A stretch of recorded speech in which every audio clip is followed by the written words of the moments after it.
Hello, all right, you loyal listeners. Welcome to Agents Influence Conversations with who? J-Cass. And today I got my boy Jeff Shi on, and we are going to beat up and love and caress and kiss and rub down the independent insurance agency system, the greatest in the world, because this is all I've known, but our buddy Jeff Shi has been on the other side of the river, and he will tell you that this is where the gold is. Jeff Shi, welcome to my podcast, Good to have brother. me. Yeah, it is good to have you. So for all you loyal listeners, just rewinding about a week and a half, Jeff Shi and I were in Oklahoma at the great state of Oklahoma, in Oklahoma City, downtown at the Loft for the Young Agents of Oklahoma conference. We got invited to that. And we did a little speaking. Jeff did his little thing. You'll kind of notice if you go to LinkedIn and you look at his photos, he's got a bunch of really good photos that I took. You won't really see many of my photos. Sorry, that's an inside joke. I beat you up on that. There's no reason to, Jeff. No reason to. So, anyways, no, Jeff and I did speak there though. Jeff, you had some really good stuff, and so did I. And at the same time, ITC Connect was going on, and we both have agreed that we're going to do that again. We're going to do that together next year. But Jeff, here we go, man. Anything specific you want to talk about? I know we do have stuff, but anything comes to I your almost mind think we should first? do this event like at least once a month or like semi-monthly because there's so many things happening in the insurance world, agency world, and then short tech world, right? In short tech, the evolution that Yes. changed to the chains, insurance world, P&C news, right? And agency Mm-hmm. news. Agency news is like the things that we see in our industry, the thing that we see in our backyard. So let's break it down. My view, and then I put my view out there on each one, and then you give me your views. Okay. Big I, positives, a lot of young energy agents, right? That they are passionate about this industry. They are passionate about helping people.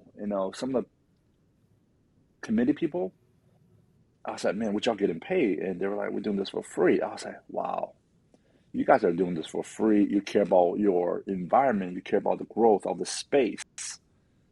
Um, that was really cool to me, right? People don't know that, It was. especially the people that are attending these events.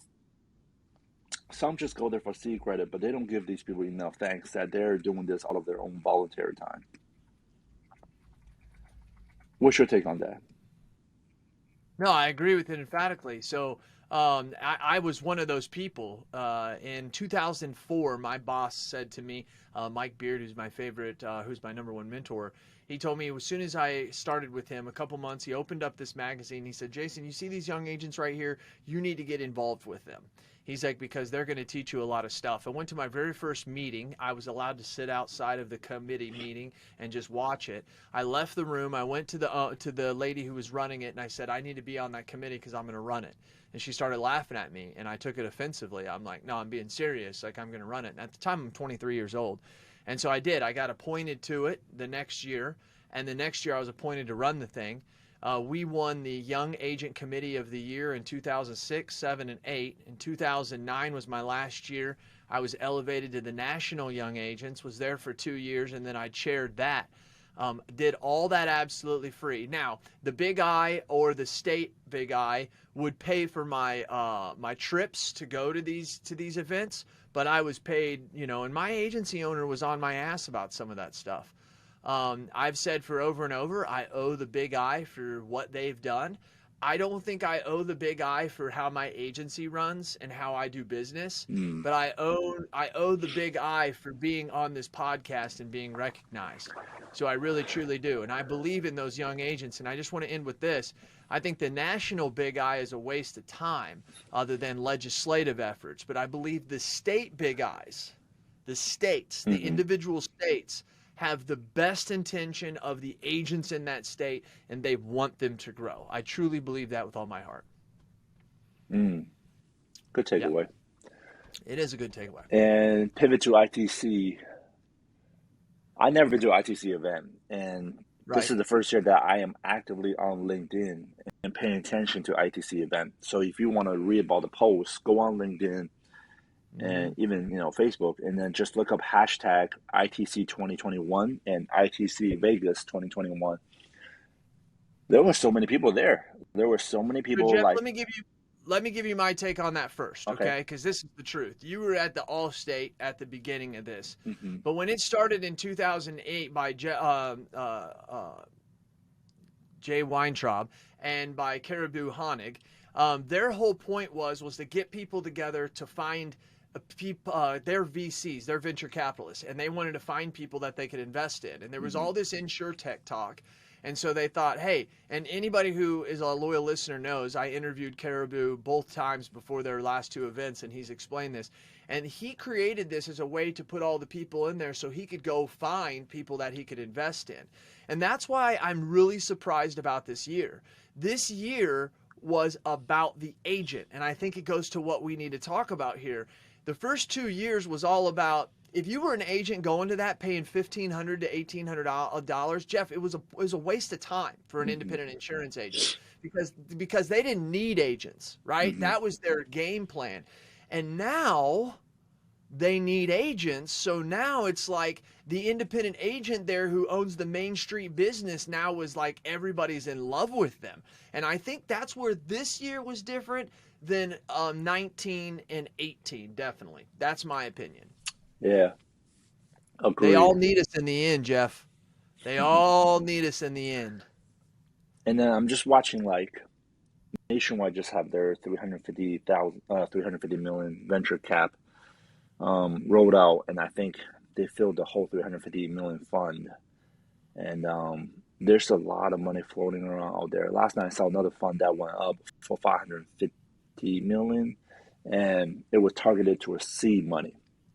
There's a lot of investment out there that's targeting founders who have ideas and business models. Now, can they execute? It's a $1 million question because, well, $1 billion question because they say 80% of the insurtech company doesn't exit, which means not exit like they go out of business. Maybe they're still running, maybe still they're running profitable, but that doesn't have the next funding or the exit funding within 24 months. So bless you. No, thank you. Appreciate that. Watching YouTube, you can see that I'm hacking back here or I'm sneezing, but I put it on mute for all you podcasters. Um, the amount of money that is pouring into it is absolutely unbelievable. I also know that a lot of people in America are not going back to work because they don't need to, because over the last 18 to 19 months, they've done nothing but save. Savings in Mm-hmm. America is up 9.4%. I think, and I just read this a couple of days ago, and now it's down to like 6%. So people are starting to use their savings. But you have to Right. think about it, Jeff Shi. Most people who were paid $12 to $15 an hour made more than that with the stimulus and the work and the unemployment. And now they don't want to go back to work because of COVID and they don't have to. The reason why that comes into insurtech is the market is flush with cash and it's continued to flush with cash because the economy is good. And I'm curious what happens when Wall Street starts to stutter. All the signs are there, Jeff, with what's going on in China, with what's going on around the world. All the signs are there that there could be a fault. And do you think, Jeff, I'm going to ask you, that if Wall Street decides to plummet from 35,000 to let's say 30,000 and we start to get back into a little bit of a recession, maybe not a big one, do you think that changes the way that they're doling out that money? So let's go back to 2008, Okay. the Big Short margin calls and Too Big to Fail. Three trilogy movie that's incredibly done. One talk about on the eyes of the big bank, one talk about on the eyes of the big government, and one were done in the eyes of the hedge fund companies. True. Come on. Money is flowing. Somebody's losing, somebody's winning. I think that people couldn't come winning out of the next big crash or adjustments, whatever you want to call it. It's the VC people. It's the hedge fund people. the people that's going to lose is always the American people or your middle class around the True world. that. Well said, Jeff. I mean, the rich is going to get richer and they're going to buy everything 30 cents on the dollar. That's just the way it is. The adjustments is not built for the rich, but they are the one that's in position to take strategic moves. I hate using the word strategic because it's so overused. Makes sense But though. when we're talking about who's the one that's driving the insurtech space, it's the VCs, Hmm. right? VCs money, where's that coming from? That coming from family office. That come from the hedge funds. So who's going to get richer at every single crash? The VCs and hedge funds. And who's going to have more money for more funds to invest? The VCs and hedge funds. It's true. That's my take on it. Now, our average Americans, we're going to probably potentially see our stock have a correction, potentially housing, maybe, because I think there's still a whole lot of housing Yes. shortage. So that might slow down that correction, but I think we're still in a great space, and um, the world is changing really Really fast right fast. now. I mean, especially if you pay attention to like everything that people are trying to come up with creative ideas, creative designs. The two of the most stabilized institutions, insurance and big banks, are both being challenged by insurtech and fintech. Stablecoin, USDC coins is challenging big banks in how they have held onto our money. They've been holding onto our money, getting 22x, 20x to one leverage investment. And, I think that's changing, right? Yeah, and Jeff, we don't have to go straight into that, but let's keep it from the top level so we don't really bore people and lose them. But I think Right. that it has to do with here's what I say about crypto and everything. I think there's no doubt it's the future. I think there's no doubt Mm-hmm. Jason Cass is missing the wagon. My son is just like he's 22. He's like, Dad, you don't understand, you Good for know? Gavin. And here's what I tell him, son, I'm 43 and I'm okay with not knowing everything. I'm okay with if this is how I miss the boat, I miss the boat, but I only need 3 million to live a great life in Florida anyways, okay? But here's my thought. This all stops when the government regulates it. And they're gonna regulate it. They're gonna regulate it. That's the big thing is, oh, it's not regulated. It's until the government realizes that they can get their hands on it. Now, it's going to be hard for them to get their hands around it, but they'll figure it out. They really truly will. Thoughts? Well, I think it is completely regulated, right? Because most of us buy coins, tokens on the exchange, right? Every token we buy is like a share of stocks. And all the exchange in the United States that's operating, Voyager, Coinbase, Uphold, you know, BlockFi, they all regulated. They all have IRS sending us our tax statements of what we gained, what we lost. Right now, today, I can take a loss on Ether and write it off on my tax returns. So it's absolutely regulated. When they say not regulated, that's because right now crypto are traded at 100 to 1 ratio. You know, typical hedge funds, I think they trade stocks for margins Right. trading at 20 to 1. So crypto is being moved at 100 to 1 or whatever insane number that's all there. That's the part that's wild, wild west because you can do so much Mm-hmm. damage with so little I money. agree. So when it starts to challenge the USD, though, the US dollar, and it starts to deflate its value, Hmm. and you start to find other companies Hmm. that now start to put more into crypto than the dollar, and they start using that, which I think would be a better thing. I'm not against it. I'm not against that. But what I'm saying is, I know how the American government is, and they're gonna put a lockdown on it to keep the USD the currency of the future. So Okay. I'll give you So I another got you take here, on it, Jeff. right? Stablecoin, stable, or Circle. Look up Never public heard of traded that company one. called Circle. They Okay. are they just IPO'd.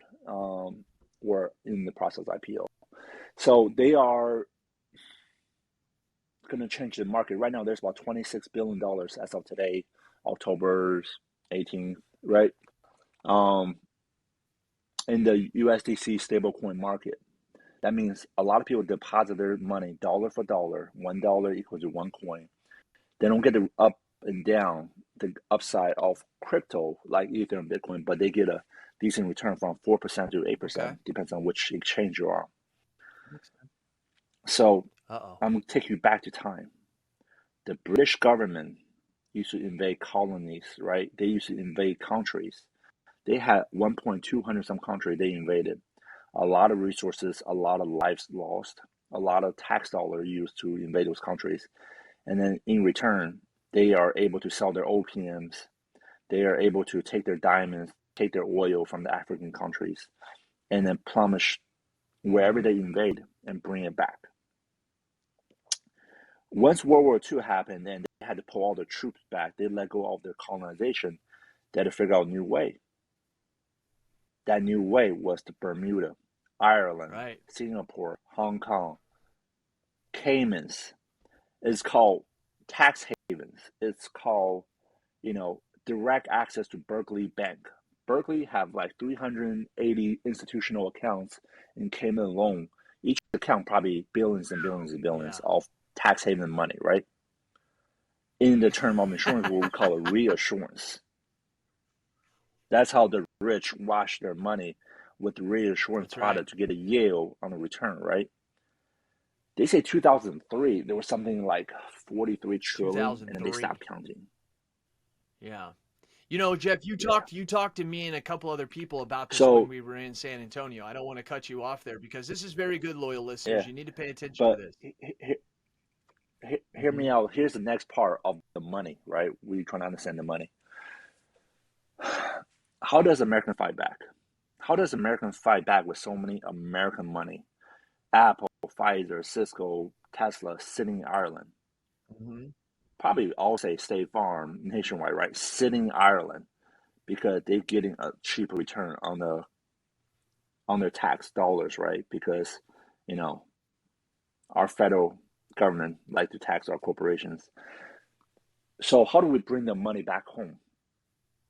If we have a product like USDC and those companies are based in America, let's say South Dakota, Miami, Austin, Montana, these states who are building tax haven for crypto companies, legislature for crypto companies.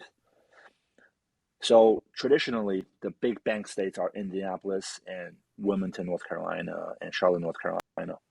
But if you have states like Montana and South Dakota going after Miami mayor, right? Going after these crypto stuff, we bring the USDC back home, digital dollar, banked by a charter bank, so it's federally regulated. They say stablecoin and Circle and USDC product is a $40 trillion product within the next 10 years. 40 fucking trillion. That is shift of wealth. Forget about oil money moving. We give our dollar to the Saudis, right? We give our dollars to China for retail trade. We give our dollars to Africa for diamonds.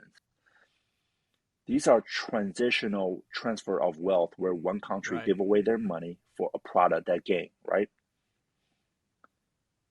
Just think about when we have the whole world depositing into our US dollars, into our USDC products, stablecoin. This is why China banned it, because they Mm. saw their money leaving, their wealth leaving their country. They have to come up with their own product so people can ship their wealth to China because Hmm. China is already surrounded by Hong Kong and Singapore, where they see enough of their wealth leaving every single day into the British Empire for the Well past said. 200 years. So guess what's going to be the next reassurance? And here's the correlation to insurance, since most of our listeners are insurance. Big companies take a lot of loss, but they also have pure net gain, right? So if I'm say, hey, I am State Farm, I am insuring all my papers on this $100 premium. $4 I lost, I lose it. But $10 I gain. Purely I gain it. Small insurance company like this insurance carrier, clear cover, branch, they all Mm-hmm. play with reinsurance really, really, really hard, right? Guess what? Look at reinsurance loss. I think last year were like someone came up with a number. I can't remember where I read it. There's so many smart guys on LinkedIn right now. So far this year, we already saw $15 Wow. billion of reinsurance loss, the most ever. That's because a lot of people are putting their losses instead of themselves. They're putting their losses with reinsurance company. What I'm thinking is, you see Binance, which is one of the biggest change. They're based out of Cayman. You're gonna see so much money flushing Mm-hmm. into the reinsurance world from USDC, right? Stable coins, and then matter of time, more of that money going to fintech fund, climate tech fund, insure tech fund, solar tech fund, and then it's just going to continue to disrupt our space because money equals to people, people equals to ideas, ideas equals to Nice. vision, vision equals to change and disruption, right? So we are here's the change I think is going to happen in reinsurance. We're going to see a change in how insurance pricing actually is done, and we're going to see the Wow. reinsurance market become a lot more competitive. And then all the carriers are going to start saying that, why am I taking a loss on my own paper? Why I can take a loss on the reinsurance paper? Smaller margins, but much better ratio of how I do business, how I do my expenses, short time turnaround, and also they can really plant their money off the float. So instead of planning, having their money set aside for cat events or losses, they can really Mm-hmm. reinvest their money into their people or other business like real estate business, right? So I think the stable coin, the USDC market will really dramatically impact the reinsurance market and then change from there, just going to start happening Now, I into our love this, market and that all because makes sense. people And can I'm not come going to in doubt one bit of it. I'm easier. serious. And loyal listeners, if you didn't hear it, back it up 5 minutes and listen to that again. Now, to put it into what we want to talk about, I think you put it into very good layman's terms, but to put it into loyal listeners, some of you guys that are inside your agency, just head down working all the time. Let me give that to you. So, an insurance company, whenever they're going to pay claims, they're going to have the underwriting profit. As you guys know from your contingencies, they take out any expenses, any underwriting losses, all this stuff to get to what our agency profited, and then gives us a percentage of that. One of the things that the insurtech carriers are doing is they're realizing that they can't make it without the agent. And so what they finally have done is said, okay, let's be a go-between the agent's distribution system and the carrier, but we don't want to carry the underwriting losses. We just want to create the technology for the independent insurance agent to be able to compete in the future using their product. So I'll give you an example, and I literally sat into their office and I've talked to them. Hippo has told me that one of the things that they have an advantage over is they're able to go into states like Florida, high risk states. And the reason is because they're not so worried about the losses. The losses go to the to the reinsurers. They're not underwriting these policies. They're strictly providing claim service, and they're providing the technology, and you and I, the agent, are providing the distribution of it. So I don't know exactly what the percentage was. I actually do, but I want to say it. But let's say it's 25%. That means that if they write a policy for $10,000 on a homeowner's in Florida, they're taking in $2,500. All the rest of the money is going up to the reinsurer, and then they're paying you and I 10 or 15% of that. As Jeff just said, that's probably a smaller margin than what an insurance company would take if they took on the whole thing. But why take that on when you can boost that to the reinsurer, and then you bring that reinsurer into crypto for them to be able to make some money? It offsets their losses that they would take from having an insurtech carrier riding in the state of Florida. So as Jeff, you said, the people create the vision creates the disruption. That right there is in tune. And what that does is that actually helps out our market, right? These states that are neglected with low, because they have high losses, are actually going to be able to maybe see more carriers in there because more reinsurance companies will want to come in. Am I right about that, Jeff? I mean, you got anything to add?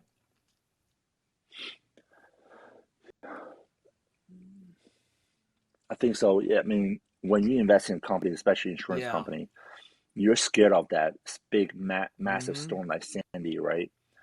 Well, they take those worries away. I, you know, I, I chat with a lot of insurtech carrier founders, right? And Right. these guys sleep pretty good, maybe outside of their normal stress of how to grow their business, but they don't have Mm-hmm. that crazy stress like you would think. Hey, Come aren't you on worried now. about that next storm, right? So I want to pivot for a second on the news I saw 2 days ago. Geico fired 135 R&D people. Research and development R&D. This is Geico. This is the elephant in the room, the 800-pound gorilla. They fired 135 people. Now, if this is going to go on LinkedIn posts or Facebook posts or YouTube, I love to hear our listeners' Please view do. on this. Put your comments in the comment section. This is a $500 billion Berkshire company. This is the guy that everybody trying to compete. They just terminated 135 of their thinkers. Thinkers. What's behind this? Like, what's the next move? It just puzzles me. And people in the R&D Hmm. department don't make small change money. So Or they want to either they're innovate not somewhere innovating else fast that enough. that expertise of those people may not be needed as I much. can't figure this out. I bet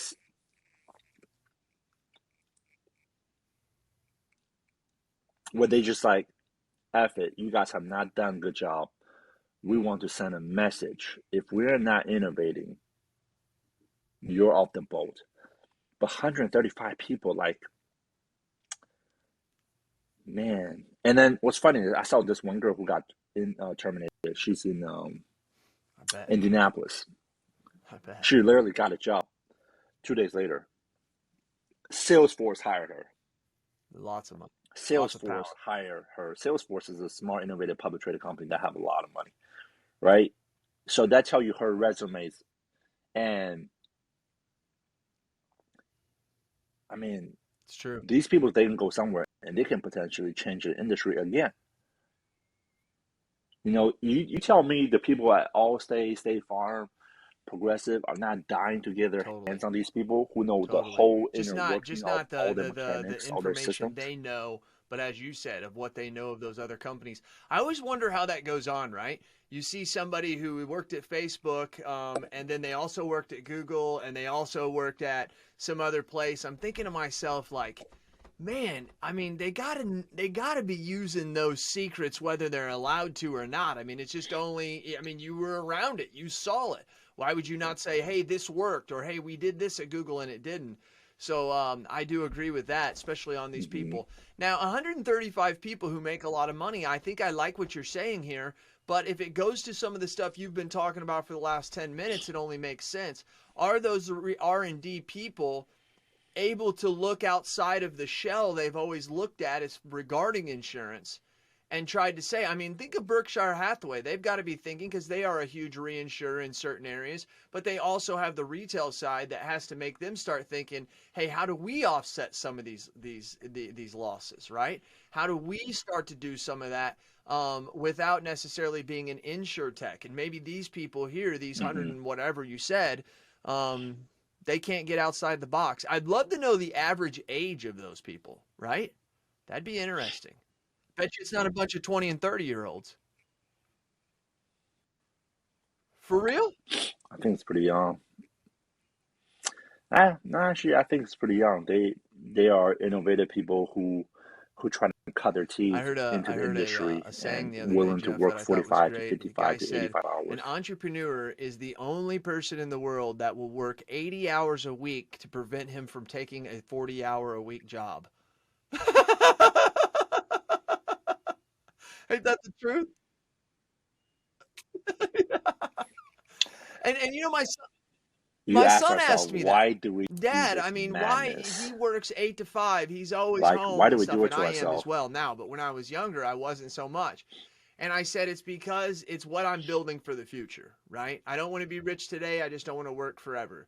A person working in a factory or an 8 to 5 job, they're not going to be Mhm. rich today, and they are going to work forever. And I think that that's kind of the difference in that. But yes, yes, yes. So anything? What about the?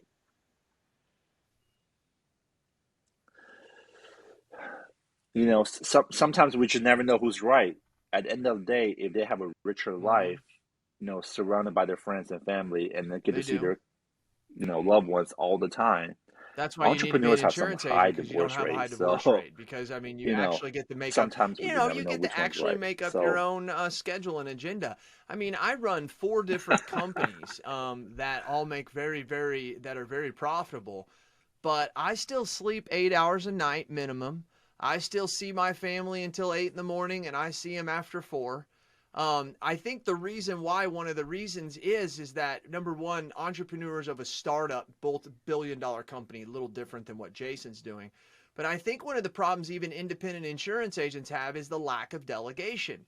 They try to do it all themselves. And Steve Jobs said it the best. I don't hire smart people and tell them what to do. mhm. I hire smart people and have them tell me what to do. And I think that is something that I have followed very, very well. Now, it's not cheap. Everybody wants to hire a $35,000 a year person. Not saying that that's not a lot to anybody listening. I'm just saying you want to hire a $30,000 a year person and have them try to run your office and your empire. That's not going to work very well. You're going to need to pay somebody 70, 80 to $100,000 a year, depending on where you live in the world, to be able to delegate those tasks. He said smart people. He didn't say anybody. It's just my thoughts. Okay.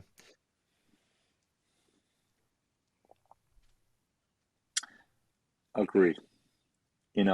Go back to big I. I think, you know, our industry is great, but for us to compete at the next level, we need 100,000 more salespeople, right?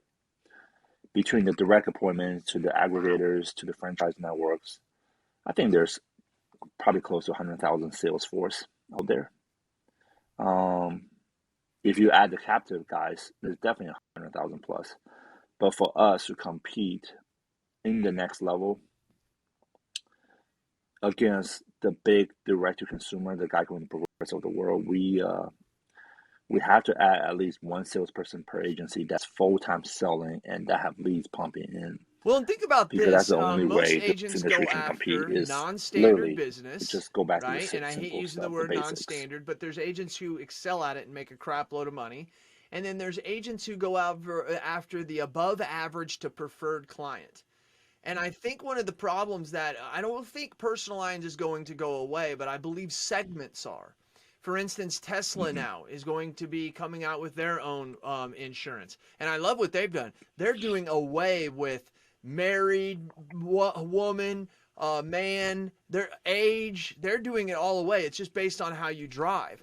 You're starting to see people like Cadillac and stuff. Yeah. I mean, they can follow it, How the car drive. right? Remember, right now, insurance actually really have been done on the person, right? Your name, your date of birth, Right. your age, right? Your marriage, right? And they collect the information on you, your clue history, your claim history, your ticket history, your credit. Insurance actually was done on the people. Tesla is doing the insurance actually on the Sorry, car. which makes sense. I mean, seriously, I mean, I think that he's going to prove that You on mute. correct. You know, one of the big things, what's her name? Carrie, Carrie, um, huh? She, uh, she might be. It's ODM is where she started. It may be, Carrie Ann, Carrie, Carrie the, from Loop. huh? And it's not Carrie Wallace. I can't think of her name. She's one of the most brilliant women I've ever interviewed in my Wallace. entire life. I've had her on twice. And Carrie what Wallace. her company does is actually studies the fact that the driver is a key indicator, but another big indicator is the area in which you drive. Potholes, driving Hmm. west in the morning, or I mean east in the morning versus driving west in the afternoon with sun glares.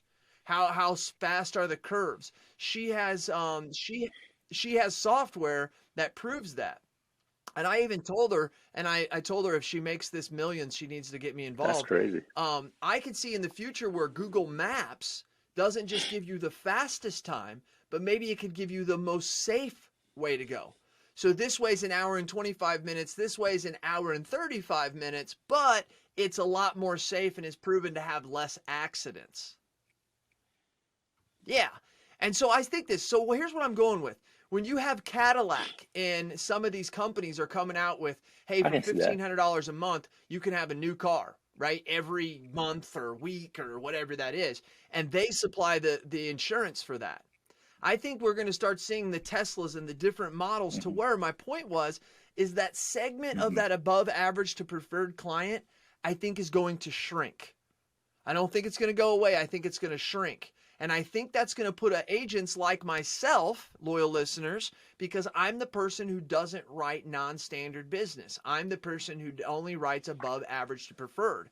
And looking down the line in that, those are the people who are going to be driving the Teslas in that. She?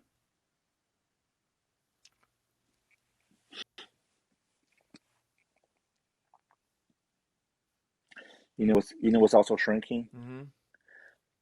Yep. You talking about that Cincinnati risk, right? The people that Erie, Grange, Cincinnati loves, the the preferred clientele, our population is shrinking. I think it's one We need point, to what have is it, 2.1 1.6 or some children shit like per that right every now? family household in Yeah. order to keep it net zero, like flat, right? Scary. Like, yeah. If we don't have immigration coming into our Yeah. country, we are effed as a population growth. And I read a crazier number, Replacing. Japan and China at 1.3. So that means every two people that's dying off, Oh shit, there's that's a good way to 1.3 look at that. Yeah. person. Right, they are shrinking their population at 35%. On top of that, you know, we call the 40, 45 age household married, that population the preferred market, right? Because you're 45, you're safe, you are parents or grandparents in the future. That population is not growing.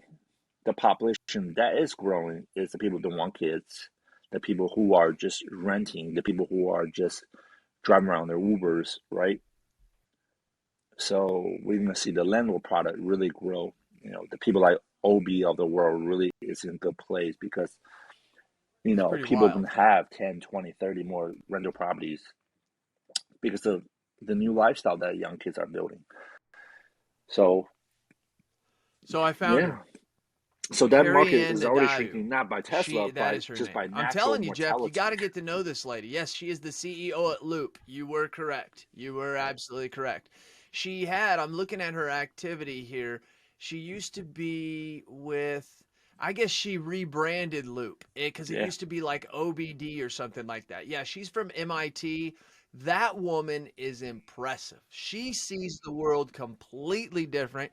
And I love her attitude because she's real extrovert, like is not scared to tell you that you're wrong She or is. her. Well, she doesn't necessarily tell you you're wrong, but she's yeah, she does. But she's also very sure to assert herself as to why she thinks that.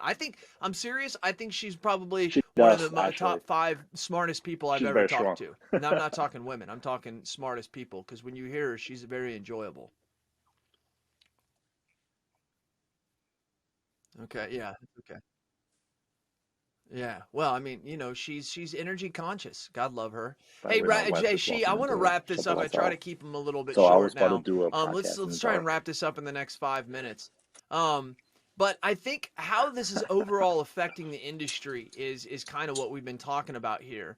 And I think one thing that Sure. the insurtechs have proven to this industry is once again that the best distribution system out there is the independent insurance agent. And I'm sorry. Just not them, okay? Captives too. The people who carry the relationship are the most important.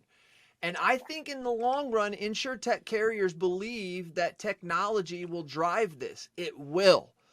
But where they're right now is they're starting to stand next to us. I heard Daniel Burris, one of the smartest futurists I've ever heard, and loyal listeners, you know I talk about him all the time. He was on my podcast, and one of the things that I asked him, I said, what is the future of insurance? And he said, Jason, I don't know much, but the only thing I know is that the future is relationships.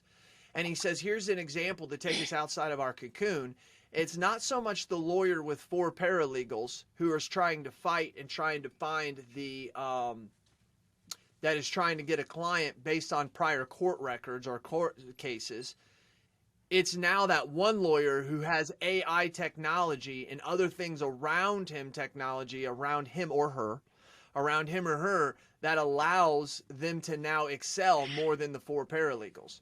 And I think the InsurTech is starting to realize that that's what Jason needs. Jason doesn't need to hire more VAs. Jason doesn't need to hire more staff.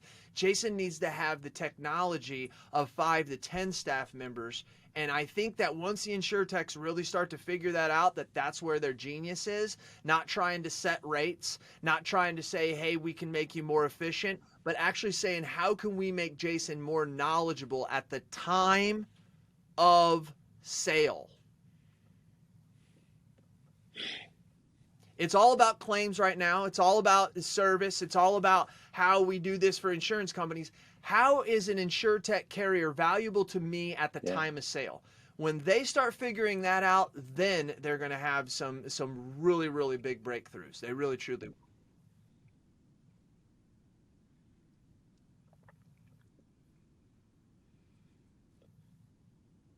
Yeah. I think the next breakthrough for insurance got to be claims. I mean, we've been talking about insurance carrier, the pricing, the distribution. I don't think there's enough insurtech companies right now in the claim department because between the supply distribution of housing market, automotive market, any claim right now is being settled in the record long numbers. Like people are waiting weeks and months for a check or even a year plus to settle a claim. These type of things are horrible for our industry, horrible for people who think about insurance, horrible for the consumer experience. And no, what do you call that thing when 2 insurance companies just going back and forth? I'm drawing a blank, right? That process should not be that long. And it is that long. And then right now, when on a specific amount, it can be tough. Insurance, they don't get paid on it. Let's just say you rear-ended me, right? There should be a fast process for you to pay me really fast versus me chasing you for that dollar forever. So the flow of money, if it becomes faster, then the waste, the loss of expenses go lower, and then this can help our insurance actuaries, can help the profitability of these companies. But right now, there just hasn't been any innovation because attorneys, they play a big chunk in this area, and they slow everything down. On 10/18, which is a Monday. I never do them on the Monday, except when Jeff Shi says, "Hey, Cass, we got to spit some game." And it's 10:04 in the morning. And also, I've got a lot of notes, but I also just emailed Carrie and said, Carrie, girlfriend, it is time for us to do it another one. That's exactly what I said because that's how I talk to everybody. Guys get a little weird about it, but it's okay. It makes them remember me. And I'm going to get her back on, and you and I are going to get on and talk to her about her genius. Yeah, I just absolutely love her.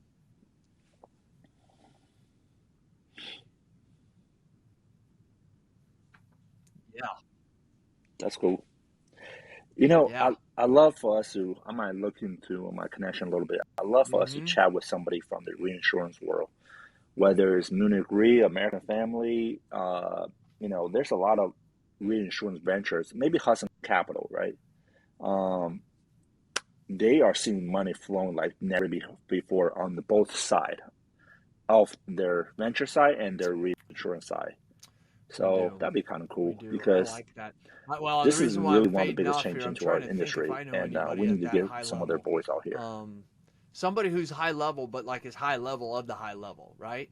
I got somebody, We gotta demand. We deliver quality up on here, okay?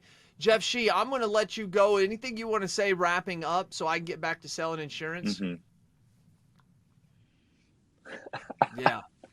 Loyal listeners, I hope that you liked what you got. I mean, you got 44 minutes. I've been trying to keep these to 30, but I knew we wouldn't go there with Jeff and I on. Him and I sat Have a around, great just week, talked about this guys. in Oklahoma. Thanks for We wanted listening. to do a podcast right there, but I didn't bring any of my equipment. But if any of you guys get a chance, if any of you are listening out there and you are wanting to do, you're wanting some people to speak, I'll be more than happy to speak. But also, Jeff Shi really impressed me with his message that he had. It was his story. It was about achieving. It was about believing in yourself, but most importantly, believing in your staff and your people, and that you're nothing without them. So, and he's lived that. He was going to show you videos of what his agency was like in the past and what it's like now today. He's going to show you how he's writing what, 2.5 million, 3 million a month. Yeah, not you, your team. Right, that's right. But people all need a vision, and then when you get that, they get disruption. Jeff Shi, I do appreciate you, and I'm so glad that this My industry team, not got you. me. I am so glad that you dominated all Hmm. states so much that they kicked your ass out, because now we got you. Now we got you over here. All right, man. Hey, loyal listeners, you know I do because I do it for you. Tell me your thoughts, tell me your ideas, and I'm going to tell the world what you have to say. This has been Cass. He's She. We're out.